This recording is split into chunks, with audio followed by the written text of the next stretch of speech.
Hi guys, this is Mrs. Curley. I just wanted to go ahead and let you know that we only have 2 more weeks left of school, so please hang in there. I'm trying my best to eliminate all the extra activities pretty much except for a separate piece. So we aren't going to be able to do as much sci-fi as I had hoped based on the digital schedule, which is a little bit busier and different than being in class. And obviously for some of you, it's taking more time. And because of the amount of days that we have left, I'm just not going to try to introduce a lot more of new content. So this week, the main focus is a separate piece, chapters 6 through 10. Again, much like last week, you are supposed to be working on meeting with your Lit Circle group. Whoever is the summarizer for week 2 should be sending out a Google Meet invitation and trying to maybe do the same time as last week or set up a new time if people let you know that that's not convenient. I had probably 8 or 9 groups that I was able to pop into last week, which was really fun. Usually I'm just a silent observer, just like I was in class. A few times people ask me questions, but I'm not there to teach the book. That's what I'm going to do with the Google Meets on Wednesday if you want to join in. And I'd really like to see more of you in our Google Meet this Wednesday. One of them last week had no one show up, so I'm only eliminating one of them. And then this week only having one time option to see if we have more people come only to one session, so I don't have to sit there and wait for people to come and have no interest. Again, what I want you to do right now is go through the notes with me. I'll attach these as well so you can read through them later. But this is a preview of chapters 6 through 10. If you haven't read all the way through chapter 10, then there will be some spoilers about plot. But some of you are confused by the book or find it very complicated. And so it might help to read the summary and hear the analysis ahead and then go back and read. For some of you, if you're reading ahead, you can read first and then come back and make sure you didn't miss anything. You're going to turn in Lit Circle 2 by the end of the week and have your group meeting. And then today you should be turning in the slides on Monday. On Monday, you should be turning in the slides. That was yesterday. And then today, Tuesday, I'm putting the separate piece video up for you to watch. So go ahead and let's start with chapter 6, which is our first chapter for this week. And again, it's going to recognize a lot of the time change of the seasons, and seasons become very symbolic, much like other texts that we've read. A lot of poetry that we've mentioned has seasons, and fall is often symbolic of a time of change because the leaves on the trees, especially back east, are all changing color. So again, at this point, summer is over, and summer with the Super Suicide Society of the summer session had a little bit negative connotation that there might be a death or an injury because of the word suicide, but also summer in general gave them a lot more freedom, chances to leave campus, go to the beach, skip classes, the headmasters were more relaxed, and now that summer and time of freedom that we equate summer with is over, and so there is going to be more war, including World War II, that is escalating around the world and in Europe, and again, kind of encroaching on this boys' school where a lot of the upperclassmen are 17 or almost 18, and they're thinking about the inevitable draft. There's also a heavy description of the 2 rivers in this chapter that run alongside. In my book, it's on page 76. I'm using the paperback, but it's about 3 or 4 pages into the chapter. And again, I know that the 2 rivers become a symbol, and we're going to have more symbolism develop now that you're aware of the basic plot. And on the Devon School campus, there's 2 rivers, and they run alongside both sides of the campus. One is called the Devon River, which is what the school is named after, and the other is the Neguamset. The Devon River was the one that they jumped and swam in when they jumped out of the tree, and it was considered the pretty freshwater river. We had never used the lower river, the Neguamset, during the summer. It was ugly, saline, fringed with marsh, mud, and seaweed. A few miles away, it was joined to the ocean so that its movements were governed by unimaginable factors like the Gulf Stream, the polar ice cap, and the moon. It was nothing like the freshwater Devon above the dam, where we had had so much fun all summer. The Devon's course was determined by some familiar hills, a little inland. It rose among highland farms and forests, which we knew, passed at the end of its course through the school grounds, and then threw itself with a little spectacle over a little waterfall beside the diving dam and into the turbid Neguamset. The Devon School was astride these 2 rivers. So again, what we see by that is that these 2 rivers are going to be symbolism of what's going on with the school. If the school is in the middle and there's a river on each side of it, the school is in between 2 issues. And the river is actually going to symbolize like good versus evil, peace versus war. And those 2 opposite juxtaposed ideas are going to be escalating and affecting the school. Some things will be peaceful that are ending, wartime is heightening. Some things are good, but there's also evil. And those 2 things also come to a head within Gene, our protagonist. He's not a completely evil psychopath, but he does have some aspects of envy, bitterness, betrayal that are driving some of his actions right now. So he is actually fighting an internal battle of good versus evil based on how he feels he treated Finney and whether or not he was actually responsible for Finney's fall. Later in this chapter, there's a guy named Quackenbush who's working with like the rowing team, and he ends up using the word maimed and gets mad at Gene, and he says, he says, "Listen, you maimed," and Gene punches him. Now that might seem a little out of the blue that he gets so angry about that, but the trigger that happens there with Gene is that he used the word maimed, and maimed means disabled. So Gene seems to take it personally, almost like he has to defend Finney's honor, that this guy called him maimed, but he feels guilt that he maimed his best friend. So he punches Quackenbush almost as a way to defend Finney, who's going to come back to campus as a maimed athlete. In this chapter, Gene starts kind of acting like Finney because Finney, remember, is still back at home in Boston recovering from his injury and is going to start the semester late. He starts doing more athletic things. He starts talking his way out of trouble and consequences with the headmasters and doing some of those things that Finney was known for. He starts taking more risks. And again, Finney calls him on the phone at the end of the chapter to check on him, to make sure things are going well, which I think does indicate that Finney still does trust him and view him as a best friend. And he tells Gene that he has to play sports for him because he knows that he can't play anymore. And it said, the very last paragraph said, "Listen, pal, if I can't play sports, you're going to play them for me." And I lost part of myself to him then. And a soaring sense of freedom revealed that this must have been my purpose from the first, to become a part of Phineas. And that's a really interesting line, again, because I think that Gene actually enjoys to some degree that Finney's gone, because he can start taking over those roles of athlete or leader that he envied about his best friend. And now his best friend's even kind of affirming the idea that you should be an athlete and you can play sports for me. And it gives Gene this idea that what I'm supposed to be is what Finney was. Now, I think that's not really a good thing to do to judge your character, is to become someone else, which actually shows Gene's insecurity. He hasn't been able to figure out how to be the best Gene he can be. He's just deciding, I'll just become Finney because Finney was great and I'll just be him. That also does not really work if you're just going to emulate being someone else and you're not really content and at peace with who you are. So we don't see, I don't think, Gene actually being mature in this. I think he's actually just seeking some sense of identity that he lacks because he's insecure. And right now, he's feeling temporarily satisfied that he's supposed to be Finney. Now, in chapter 7, Brinker becomes kind of a major character. He's going to have several major scenes throughout the rest of the book. He's very much a military personality who likes right and wrong and is very dominant. He's later going to go and become involved in serving in the war. Brinker takes Gene into a room called the butt room, spelled B-U-T-T, referring to cigarette butts, because in-building smoking was not illegal in the 1930s like it is today. And in fact, many more people, even teenagers, did smoke routinely without any health warnings, and they did not have age limits on how to buy a package of cigarettes like they do today. So it was not as controlled of a substance as it is now. So the smoking rate and people smoking in classrooms actually did occur. So he takes him into a butt room, which was a sanctioned place where the school did allow the boys to go to smoke so they could keep it confined to one area.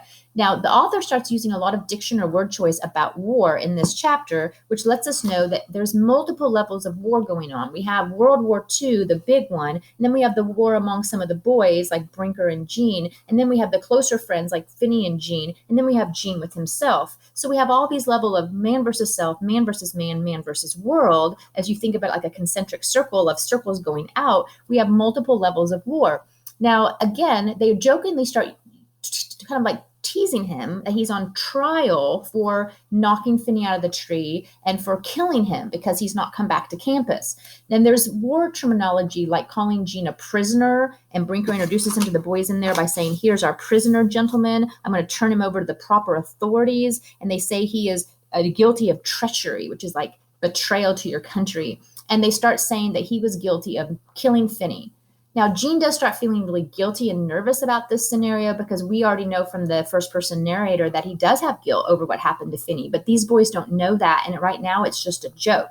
So to kind of play it off, he does act extremely exaggerated about the circumstance to make it funny. And on the next page, he says that he did things like cheated on his entrance test to Devon, blackmailed his parents about it, made love to his sister in Mr. Ludsbury's study, and then it was going very well, and then I only had to push him out of the tree. So he talks about all these horrible things he's done to Finney, all of them made up, and then throws the tree part in at the end so that everybody would laugh and think, oh, none of that could have happened. And so that was, again, a pretty good psychological way to kind of play off his guilt. But again, he does have guilt about this. And that it kind of gives us some foreshadowing that people are going to start looking into the accident a little bit more. We also, in this chapter, have the idea that World War II is getting closer to campus because we meet, for example, the boys start working to dig a train out of the snow on railroad tracks, and it's full of young recruits, which means drafted boys who are 18, not much older than them, and they see their young faces as they're being taken off to like boot camp to serve their country. And it just becomes a little more real that there are actually boys who are going to serve, and that some of these boys from Devon School might be on a train very soon just like that. A boy named Leper, which is a nickname for Elwyn Leperrier, is now an important character who's going to be in several more chapters. He's kind of an oddity. He's very I would say, kind of stereotypically nerdy, doesn't have a lot of friends. It's kind of considered an outcast on campus. He loves snow and nature and cross-country skiing by himself. He is not very popular, and everyone thinks he's kind of weird. He's very sensitive and very emotional. And again, in this section, we start seeing that he is kind of interested in the outdoors, which becomes important in the next couple of chapters. Both Brinker, who's very military-minded and very much a leader, and Jean decide in this chapter that together they're going to enlist in the army and that they can do something and make a difference. And Jean's actually getting really excited by this and thinks that he's actually going to have some sort of meaning to his life. And he's getting very excited that they're going to enlist, and they start making plans. He goes back to his dorm on page 102 in the paperback version, swings open the door, and Finney's back. And Finney's there sitting at his desk. And Jean ends the chapter by saying, everything that happened throughout the day faded like the first false snowfall of the winter. Phineas was back. And again, he realizes at that point that he can't go to war and enlist with Brinker because Finney's going to need him, and he can't leave him again after already betraying him because of the incident in the tree. And he does feel like his heart dropped, like he was becoming excited to be his own person and not be in the shadow of Finney. And then Finney shows up, and it takes him right back to that position of, Finney's going to tell me what to do. I'm going to be less than him. Finney's the popular one. Everyone's going to be so glad to see him, and I'm not going to have anything anymore. In the next chapter, chapter 8, again, Jean decides not to enlist. And he says, Phineas was shocked at the idea of my leaving. In some ways, he needed me. I was the least trustworthy person he had ever met, but he knows he's needed and decides to stay on campus and not enlist right now. And again, now the use of winter and snow, which happened at the end of the last chapter, is kind of, again, used more regularly to remind us of like a foreshadowing of death, because nature with winter is often when evil happens or people die. So we're going to see the greatest conflict in the book and the greatest suspenseful things happen in the winter. And our author keeps reminding us of things like the snow and the cold and the barrenness. Finney also does some very odd things psychologically in this chapter now that he's back on campus. The very first thing is he tells Jean that there is no World War II. He says it's a conspiracy theory. And he does this thing about saying that the fat men in the government have made this all up. And he says that because they don't want us crowding them out of their jobs, and it's all fake. And like all the news stories about it are just propaganda. Now, of course, Jean knows that's not true, but he doesn't want to contradict him. And we might wonder, why in the world would Finney want to make up a story that's so ludicrous to believe that there's no World War II? And again, you have to remember he did have this leg injury that's saying he can't play sports. So again, we might have to realize he might also not be able to fight in the war. He might be medically disqualified. And for him to be not involved in a great activity with his peers, even the idea of serving his country would seem to be something that would be meaningful to Finney. Maybe this is his way of avoiding that. He doesn't want to talk about World War II. He doesn't want to talk about how all his friends are going to get drafted, and he won't, maybe, and he'll be left behind. So he decides to kind of escape mentally. He's just going to pretend temporarily that there is no war going on. And Jean goes along with Finney's like ludicrous story just to keep the peace. Also, Finney decides in this chapter that he wants to train Jean for the Olympics of 1942, which might not even be held because of the war. And of course, Jean decides to go along with this to make Finney better. But what's ironic is that now we have Finney playing the role of coach rather than of athlete. And then Jean's supposed to become the athlete and supposed to replace Finney, which is exactly what he's always wanted, is to become him. He put on his clothes back in his dorm, and now Finney's coaching him in his athleticism to maybe help him become him.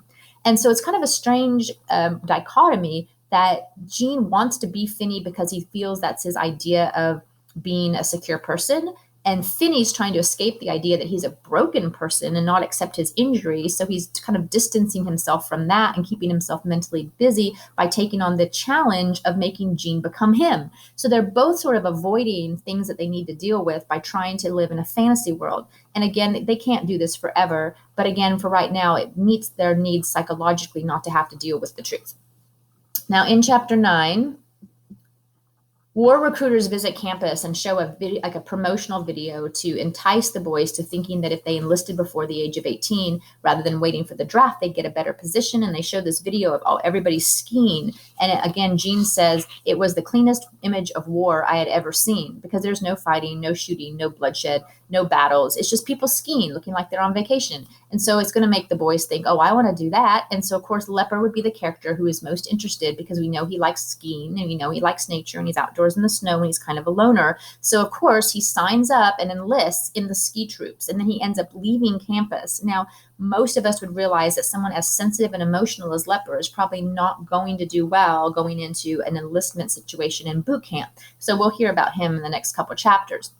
Also, we see this continued idea of creating an illusion to have peace. And Finney creates a winter carnival. And this is also an example of a separate peace. And that's where our title comes from. A separate peace is like a fake or false illusion of peace. So when the boys need to have security, they create an illusion or a separate peace in order to escape. And Finney does this through the winter carnival, as well as during the carnival, he makes up this dance with his one leg, one's in a cast, and it's called his choreography of peace. So this carnival was an escape. And the chapter ends with this quote that it was an escape this afternoon of momentary, illusory, special, and separate peace. And that's the only time the title is actually worked into a quote. And again, the title, if you were unclear, kind of represents that false illusion that we all aim to find. When we can't deal with the truth, we kind of go into a place of pretend where we can cope. And when the boys can't handle that their relationship and friendship is broken, where they can't handle that Finney has a very serious injury that's going to change his life, when he can't handle that he may not go to war, when he can't handle that the war is going to happen and friends will maybe die or get drafted, then they pretend. And they have this peace that's fake. Illusory means like illusion, but they can live in that moment for just a little bit so that they can escape the reality that's coming their way. And they can put it off just a little bit longer.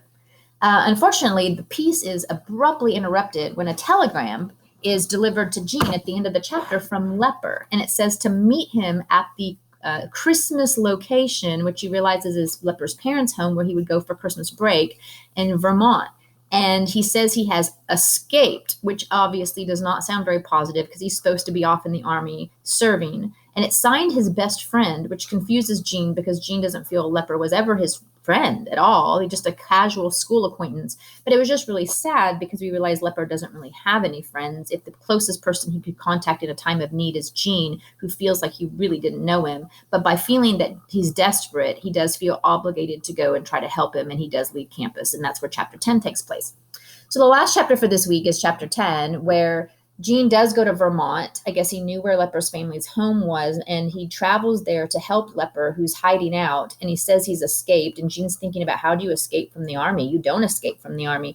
And I know you don't probably know much about military life, but when you sign up or you enlist or you're drafted, you have a required service commitment. You don't just get to decide, oh, I'm changing my mind, like a job you might have, and then you just resign. If you leave without being excused, it's considered a crime, and you could be court-martialed, which means they can send out the police to look for you, and then you can be brought back to trial for a desertion, and you can actually serve jail time, and it could go on your record that you left the military without permission and that you were like basically hiding out.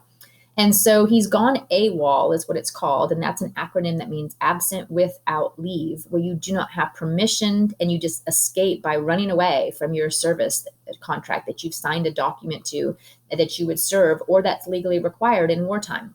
So he's hiding there. And when Gene sees him, he realizes Leper is having a psychological breakdown. And this is probably not surprising, knowing that we already knew he was very emotionally, very, very maybe sensitive, and that wartime and the idea of fighting or seeing people using weapons and maybe some violence would be very tragic and traumatic to him. He tells Gene that they were going to give him a Section 8, and a Section 8 means that you were going to get discharged. So he was going to get out of the military, but they were going to say that he had mental problems, which it does appear he has them. But he didn't want that label because he felt it would ruin his life, because it would go in his record. And so he ran away, hoping, I guess, just that they wouldn't be able to give him the discharge with that stigma. Now, while he's talking to Gene, we can see a different side of Leper, a side that's now very unpredictable and angry. And he actually lashes out at Gene and accuses him of violence. And in this chapter, he actually says that he believes that Gene hurt Finney on purpose, because he was a witness on the side of the riverbank the day that Finney fell. And we didn't really think about that there were other witnesses there of boys who were at the Super Suicide Society watching the accident happen. And in chapter 10, Lepper actually says, it's you we happen to be talking about now, like a savage underneath, like that time you knocked Finney out of the tree, like that time you crippled him for life. So this is an interesting situation because now we've had a funny interrogation in the butt room that ended up being kind of a joke. But now we have a second accusation by an actual witness who was there at the event and who is saying this in a very hostile manner, accusing Gene of intentionally harming Finney. And Lepper's an unbiased observer. It's not Gene or Finney in their mind thinking about like the relationship or what's happened between them or second guessing their motives. We have a witness who's not one of them suggesting that it was intentional. This makes Gene very angry. They get in a physical fight at this point, knocking each other out of their chairs and rolling around and throwing punches. They later kind of get over that portion of it in the end of the sentence where Lepper starts telling Gene how bad it was in the military and why he had to run away. And he says things like he was hallucinating and he was not able to sleep and had sleep deprivation on page 149. He says he couldn't sleep during the day at night, so all he wanted to do was sleep during the day because he was so tired. He couldn't eat the food. He lost his sense of taste. He would see hallucinations of somebody holding someone's leg and body parts and people's faces changing into other people. And so obviously there were some pretty significant hallucinations and mental breakdown going on. At this point, I think the strangest reaction that you might have wondered about is how Gene responds to this. Instead of being sensitive and kind and maybe consoling him about how hard it was, he gets mad. And he yells at him and says, I don't care. I don't care. Do you think I want to hear every gory detail? Shut up. I don't care what happened to you, Lepper. I don't care. Do you understand this? This has nothing to do with me. Nothing at all. I don't care. And then he storms out and goes back to school. Now, we might wonder what caused that. And again, I think in the analysis section here, you might need to remember that he is the same age of most of the boys that are choosing to enlist. And he also had already considered this with Brinker. And he knows that being drafted is inevitable when he's 18, as long as the war is still going on globally. And so when he starts hearing how terrible it was for Lepper and some of the details, I think it scares him. And I think that the anger is actually motivated by fear. That Gene starts realizing this has everything to do with me. If Lepper went to war and it was this bad, what's going to happen when I go? Maybe I won't make it either. Maybe I'll turn out like this. Maybe I'll go crazy. And so he doesn't want to hear anymore because it's too scary, because the war will affect him and he has to face the same thing and go through the same boot camp and the same time of service. So he runs away because he's scared of what the war means and goes back to the Devon School.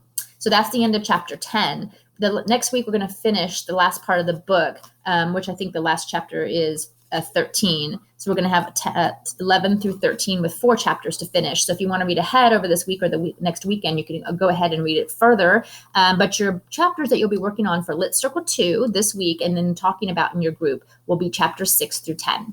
Talk to you guys later. Let me know if you have any questions. Bye.